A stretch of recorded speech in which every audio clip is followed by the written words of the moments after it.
오늘도 우리 예배 가운데 우리와 함께 하신 주님을 찬양합니다. 그 예배를 통해서 오늘도 대제사장 되신 예수님, 우리와 함께 하신 그 하나님을 바라볼 수 있는 우리 모두가 되시길 예수님의 이름으로 축복합니다. 이슬람 나라에서 사역하시는 한 선교사님의 편지의 일부입니다. 동역자 여러분, 이번이 마지막 편지가 될지도 모르겠습니다. 저를 위해 그리고 이 나라를 위해 기도해 주십시오. 저는 이번에 붙잡히면 어떻게 될지 전혀 모릅니다. 마음의 준비는 하고 있지만 두렵습니다. 그러나 그 두려움보다 더 큰 두려움은 이번 일로 이 땅이 한국 교회에서 영원히 잊혀질지도 모른다는 두려움입니다. 이 땅은 더 많은 선교사를 필요로 합니다. 복음이 들어가야 할 땅이 너무나 많이 남아 있습니다. 선교사가 계속 와야 합니다. 선교사를 보내주셔야 합니다. 와서 죽을 거 알면서도 보내야 합니다. 그 길 외에는 이 영광스러운 복음이 전달될 방법이 없기 때문입니다. 성도 여러분, 우리가 다 선교사로 핍박당하는 나라로 가지는 않더라도 믿음만큼은 핍박당하는 선교사로 살아야 될 줄로 믿습니다. 우리가 예수님을 믿는 것이 편안한 환경 때문에 예수님을 믿는 것이 되어야겠습니까? 어려운 박해 가운데 있는 이 사람들이 어떻게 이 무서운 박해를 견디어가면서 끝까지 믿음을 지킬 수가 있겠습니까? 우리에게는 세상을 능히 이길 수 있는 거룩한 힘을 공급받는 길이 있기 때문입니다. 예수님이십니다. 우리의 힘은, 능력은 예수님이십니다. 9절 말씀을 보면 예수님은 온전하게 되신 이후에 자기에게 순종하는 모든 사람에게 영원한 구원의 근원이 되신다라고 말씀을 합니다. 예수님은 미래의 영원한 구원을 주실 뿐만 아니라 현재의 지금도 때마다 시간마다 우리와 함께 하시고 우리를 도우시는 분이십니다. 히브리서 4장 6절 말씀같이 그러므로 우리가 담대하게 은혜의 보좌 앞에 나아가서 하나님 앞에 간구하고 하나님의 자비를 받고 은혜를 입어서 제때에 주시는 도움을 입어야 하는 것입니다. 예수님을 따라 살기로 결단한 후 박해를 받은 이 그리스도인들이 무엇으로 위로를 받을 수 있겠습니까? 예수님을 바라보게 하는 것입니다. 그래서 히브리서의 기자는 박해받는 성도들에게 계속해서 예수 그리스도를 바라보라, 예수 그리스도를 바라보라 라고 증거하고 있는 것입니다. 왜냐하면 핍박당하는 자에게는 예수님이 큰 위로와 능력이 되기 때문입니다. 예수님만이 슬픔을 극복할 수 있는, 견딜 수 있는 근원이 되기 때문입니다. 예수님은 대제사장이십니다. 하나님과 사람들 사이에서 사람들의 죄가 용서함 받고 영생을 얻도록 중보하고 계십니다. 한 번만 그렇게 한 것이 아니라 지금도 우리를 위해 기도하고 계시고 영원토록 새 하늘과 새 땅이 이루어질 때까지, 주님이 이 땅에 재림하실 때까지, 하나님의 택한 자들이 다 구원받을 때까지 기도하고 계십니다. 오늘 보면 10절에 보면 하나님께서 멜기세덱의 반차를 따라 예수님을 대제사장으로 임명하셨습니다. 하나님께서 구약에 보면 대제사장들을 백성들 가운데에 세우십니다. 1절에 보면 대제사장들을 사람들 가운데서 뽑아서 하나님과 관계되는 일을 하게 하신다라고 말합니다. 그러니까 하나님과 관계되는 일이라면 이 하나님의 백성들이 지은 죄를 가지고 하나님 앞에 나아가서 속죄 제사를 드리는 일이 제사장이 하는 일입니다. 그런데 하나님과 사람 사이에 그 일을 하려면 어떻게 해야 되겠습니까? 이런 일을 할 대제사장이라면 당대에 가장 완벽하고 완벽한 사람을 가리고 뽑아서 선택해서 그 역할을 맡기려야 되지 않겠습니까? 그 일을 하는 것이 당연한 것입니다. 그런데 하나님께서는 아론의 집안을 선택하셔서 그 후손들이 대대로 제사장이 되게 하셨습니다. 그래서 그 자손들 중에는 홈리와 비느하스와 같은 문제 많은, 즉 문제투성인 사람들도 제사장의 역할을 감당하게 하셨습니다. 그렇다면 하나님께서 왜 이렇게 하셨을까요? 하나님께서 왜 이렇게 하셨습니까? 여기에 하나님의 사랑과 지혜가 있는 것입니다. 제사장, 하나님과 사람 사이에 중보자 역할을 하려면 사람들이 쉽게 다가갈 수 있는 사람이어야 하는 것입니다. 대제사장 자신이 연약한 인간성을 지녔기에 또는 무식하고 미숙한 죄인들도 아무 두려움 없이 제사장에게 나가가서 마치 자기 친구에게 말하듯이 자신의 고통과 슬픔을 말할 수 있어야 하는 것입니다. 왜냐하면 그 역시 사람임을 느껴야 그 사람 앞에 나아갈 수 있는 것입니다. 만약에 뽑고 가려서 선택한 사람이라면, 그 사람이 제사장이라면 아마 인간사에서 제일 수준이 높은 사람일 것입니다. 그러면 죄 지은 자가 올 때 그 사람이 정죄하고 판단하면 어떻게 제사장의 역할을 할 수가 있겠습니까? 이것은 영원한 대제사장이신 예수 그리스도께서 사람의 몸을 입고 오신 이유이기도 한 것입니다. 예수님은 참 하나님이시지만 동시에 참 사람이셨기에 우리들의 속사정을 누구보다도 잘 아신 분인 것입니다. 오늘 본문에서 특히 마음에 가장 와닿는 말씀은 오늘 본문 7절에 보면 예수님께서 육체로 계실 때에 심한 통곡과 간구로 소원을 올려드렸다라는 것입니다. 7절 말씀입니다. 그는 육체에 계실 때 자기를 죽음에서 능히 구원하실 이에게 심한 통곡과 눈물과 간구와 소원을 올렸고 그의 경건하심으로 말미암아 들으심을 얻었느니라. 육신으로 세상에 계실 때에 자기를 죽음에서 구원하실 수 있는 하나님께 큰 부르짖음으로써 눈물로 기도와 탄원을 하셨다라는 것입니다. 성경에 보면 예수님이 여러 번 우신 것이 나옵니다. 특히 겟세마네 동산에서 땀방울이 핏방울이 되도록 울며 기도하셨습니다. 단순히 우는 정도가 아닙니다. 아론의 대제사장과 달리 예수님께서 친히 제물이 되셔서 십자가의 고난을 당하셨습니다.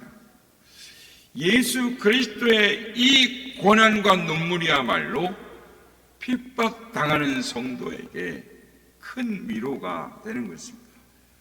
아무리 예수님을 믿고 사는 삶이 힘들어도 예수님의 눈물, 우리를 위하여 통곡과 간구로 기도하시는 그 예수님의 눈물에 젖은 눈을 쳐다보면, 그 예수님의 십자가를 바라보면 위로받지 않고 힘을 얻지 못할 사람이 어디가 있겠습니까?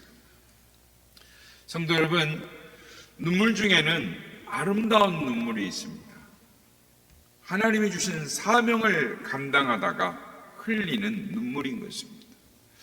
예수님은 이 땅에 계실 때에 심한 통곡과 눈물을 흘리셨습니다. 사명을 감당하기 위하여 통곡과 눈물의 기도를 하셨습니다. 여러분, 정직하게 말해서 사명을 위해서 눈물로 기도하는 간구를 몇 번 정도 하셨습니까? 예수님께서 이 땅에 사시는 동안 가장 연약한 우리 인간의 모습으로 마치 어린아이처럼 아버지 앞에 기도하셨습니다. 새벽과 깊은 밤을 기도의 시간으로 따로 떼어놓고 기도할 때마다 주님은 죄 없으셨지만 죄인들을 위해, 병든 자를 위해 눈물로 통곡하며 기도하셨습니다. 성경에는 예수님이 기도하신 내용이 몇 번 안 나오지만 우리는 예수님을 알 수 있습니다. 예수님이 새벽마다, 이른 새벽마다 깊은 기도 밤 시간에 어떻게 기도하셨을까? 예수님이 눈물로 우리를 위해 기도하셨을 것입니다. 이것이 바로 예수님께서 겟세마네 동산에서 심한 통곡과 눈물로 기도하셨던 이유입니다. 성도 여러분, 우리가 세상을 이길 힘은 우리가 가진 능력이나 물질이 아니라 오직 하나님께로부터 오는 것입니다. 그리고 기도는 바로 그 세상과 맞서 싸워 이길 수 있는 하늘의 능력을 공급받는 위대한 통로라는 사실을 알아야 하는 것입니다. 하나님은 지금도 하나님을 경외하며 기도하는 경건한 사람들의 기도와 탄식의 눈물의 기도를 듣고 보고 계십니다. 기도와 소원을 들어주시는 줄로 믿습니다. 보리스 쿰펠드라는 사람의 이야기입니다. 유대인 출신이면서 의사인 그는 이 스탈린 치하에서, 이 러시아에서 스탈린은 신이 아닌 인간이다라는 말을 함으로써 체포되어 강제 수용소에 들어갔습니다. 근데 그는 의사였기 때문에 의사로서 난치병 환자는 물론 병자들이 핑계를 대지 못하고 일하다가 죽도록 하라라는 그런 즉 경제적 낭비를 줄이라라는 이 명령을 받았습니다. 그래서 의사이긴 의사인데 수용소에 가 있는데 치료를 해도 형식적으로 하는 겁니다. 기계적으로 하는 겁니다. 그 의사인데 그러다 보니까 자기 안에 인간성이 철저히 파괴되고 자신이 죽어가는 것을 느낍니다.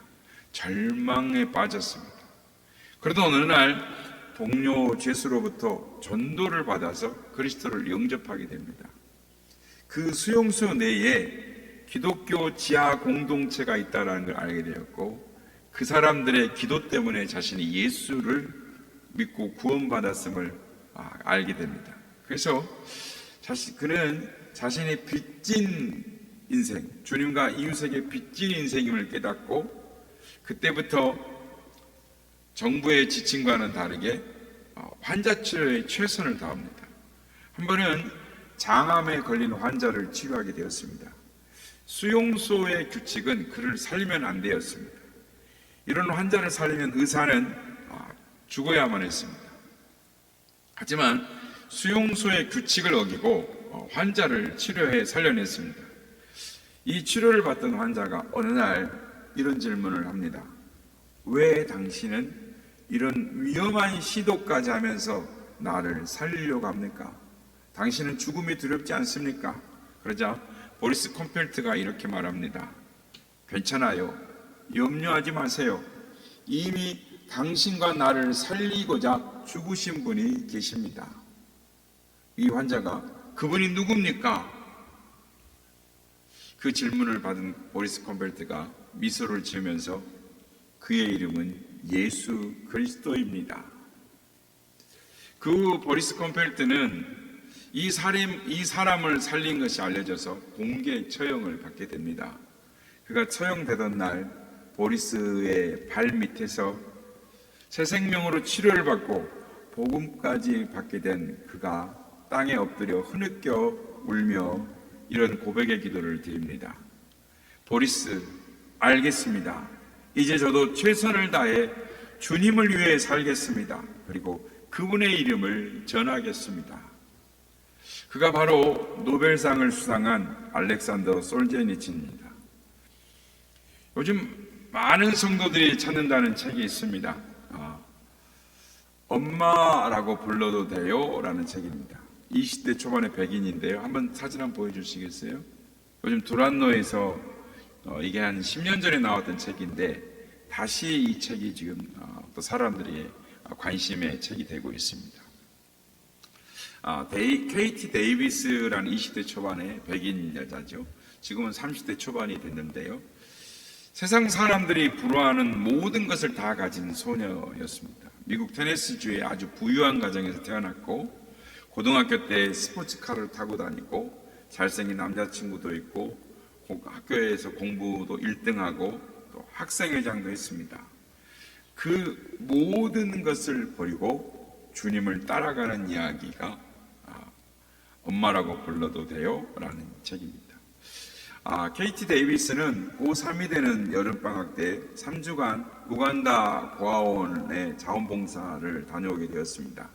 가서 이 첫 잠을 자고 아침에 눈을 뜨는데 온통 새까만 얼굴들이 자기를 내려다보고 있었습니다.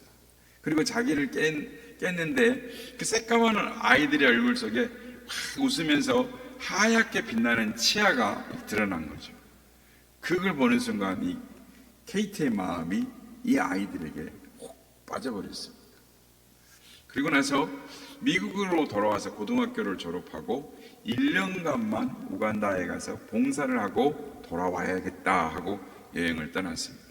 그리고 거기서 봉사를 하는 어느 날 5살 난 여자아이 스코비아가 어렵게 케이트에게 말합니다. 엄마라고 불러도 돼요? 라고 5살짜리가 이렇게 말을 하니까 이 말에 케이티의 삶이 완전히 바뀌어져 버렸습니다. 이렇게 해서 14명의 아이들의 친엄마가 되었습니다. 그저 이름으로 입양만 한 것이 아니고 아이들의 친엄마가 되어서 평생 동안 우간다에 살기로 작정을 했습니다. 실은 고국에 남자친구도 있었습니다. 사랑하는 남자친구가 보고 싶어서 또 가족이 그리워서 너무나 외로워서 그리고 이 생쥐를 보면 무서워가지고 침대 밑을 못 내려오는 그러면서 우는 날들이 많이 있었습니다. 그뿐 아니라 이 아프리카에는 애들 몸에 이 벌레들이 이렇게 발가락 같은데 손끝에 몸에 앉는다에 보면 벌레들이 몸에 알집을 심어 놓습니다. 그러면 이 벌레를 이렇게 핀셋으로 이렇게 벌레를 빼줘야 됩니다. 또 기저귀를 갈다 보면 지렁이만한 기생충이 나오는 것도 봅니다. 그런데 이 케이티가 이 아이들을 떠날 수가 없습니다. 왜냐하면 예수님이 그 아이들을 흘리는 눈물을 봤기 때문입니다. 우간다에서 도와야 할 아이들 400명이 되면서 모그마로 미국을 잠시 다녀오게 됩니다. 그런데 이상한 게 미국의 삶이 낯선 것입니다. 지난 20여 년 동안 자신이 태어나고 자라난 미국의 심한 문화 충격으로 자기가 시달린 겁니다. 왜 이렇게 낯선지, 불과 1년밖에 안 산 이 우간다가 오히려 진짜 고향처럼 느껴지는 것입니다. 이유는 미국에서 하나님을 바라보지 못한다라는 것입니다. 미국에 와서 예수님을 잃어버렸다는 것입니다. 실제로 예수님이 곁에 떠나가신 것이 아니라 자꾸만 예수님이 멀게 느껴지더라는 것입니다.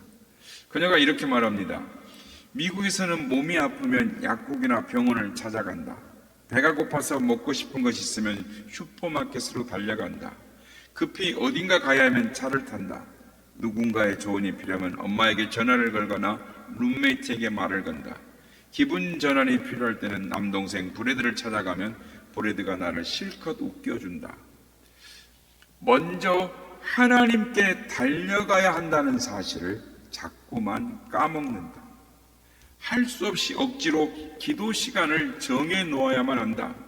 우간다에서는 매 순간 하나님과 소통하며 지내는데 말이다.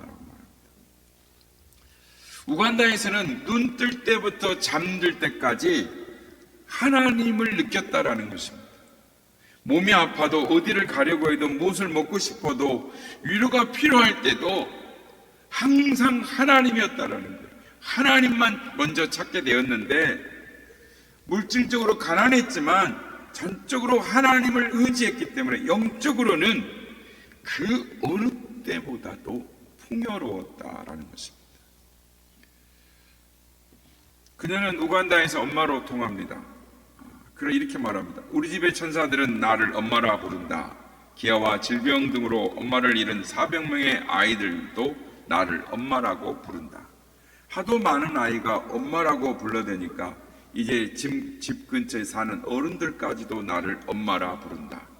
많은 아이의 엄마. 사람들은 그렇게 말합니다. 나이 지긋한 어르신도 가게 점원도 주차 요원도 나를 엄마라고 부른다. 선생님도 마을 병원 의사들도 나를 엄마라고 부른다. 차를 타고 지독히 울퉁불퉁한 흙길을 달릴 때에도 저 멀리서 엄마란 외침이 들려온다. 우리 딸들은 학교에 갔다가 우르르 들어오면서 엄마라고 노래를 부르고 아침마다 내 귀에 대고 엄마라고 속삭인다. 좋은 일이 생겨도 엄마라고 외치고 슬픈 일이 생겨도 훌쩍거리며 엄마를 찾는다. 그리고 그 소리를 들을 때마다 기쁨으로 내 심장이 마구 뛴다. 우리가 하나님의 이름을 부를 때 하늘 아버지의 심정도 그러하리라 라고 말해요. 그녀는 이렇게 말합니다. 나는 이 아이들이 불쌍하다고 생각하지 않는다. 오히려 부럽다. 6살 난 어린 나이에 성령 충만함을 경험했으니 말이다. 나는 복을 받았다. 이 아이들과 함께 사는 삶 속에서 하나님 그분의 마음과 말씀을 날마다 새롭게 느낀다. 하나님이 나의 왕이시고 나는 그분의 종임을 깨닫고 나자 모든 상황에서 내 전부를 내주어도 전혀 아깝지 않았다. 나는 하나님의 일을 하고 싶었다. 내 삶을 통해 하나님이 드러나고 매일같이 나의 삶을 변하기를 원했다. 중요한 건 세상의 스포트라이트가 아니다. 그저 하나님이 주신 사람들과 더불어 행복하게 살면서 내 역할에 충실하면 그만이었다. 이렇게 말을 합니다. 성도 여러분, 예수님은 마태복음 16장 24절에서 십자가를 지는 자가 예수님의 제자가 될 것이다 라고 말씀합니다. 마태복음 16장 24절 이에 예수께서 제자들에게 이르시되 아무든지 나를 따르려거든 자기를 부인하고 자기 십자가를 지고 나를 쫓을 것이니라. 많은 성도들이 이 말씀을 부담스럽게 생각합니다. 그것은 예수님의 눈을 바라보지 못했기 때문입니다. 예수님의 눈물 어린 눈. 예수님의 눈물 어린 눈을 본 자는 이 말씀을 부담으로 느끼지 않고 행복한 초청으로 받아들이는 것입니다. 우리는 고난을 이상하게 생각하지 말아야 합니다. 예수 믿고 사는 삶이 고난입니다. 예수님 따라 산다는 것 자체가 이 세상에서 힘든 것입니다. 그러나 우리 주님은 힘들게만 살라라고 말씀하지 않습니다. 예수님을 바라보고 예수님을 따라 살기만 하면 됩니다. 고난 얼마든지 이길 수 있습니다. 어떤 형편에서 있더라도 두려움과 염려에 갇혀서 살아서는 안 되는 것입니다. 예수님의 눈을 바라보시길 바랍니다. 힘들고 어려울 때 눈물로 기도하면 대제사장이신 예수님이 들으시고 힘과 능력을 주실 것입니다. 눈물과 기도로 하나님께 나아가는 우리가 되시길 바랍니다. 그럴 때 이 땅의 많은 사람들을 주님께로 인도할 수 있는 제사장이 될 줄로 믿습니다. 예수님의 눈물의 기도로 그 눈을 바라보며 매일매일 맡겨진 삶에서 승리하시는 우리 모두가 다 되시기를 예수님의 이름으로 축복합니다.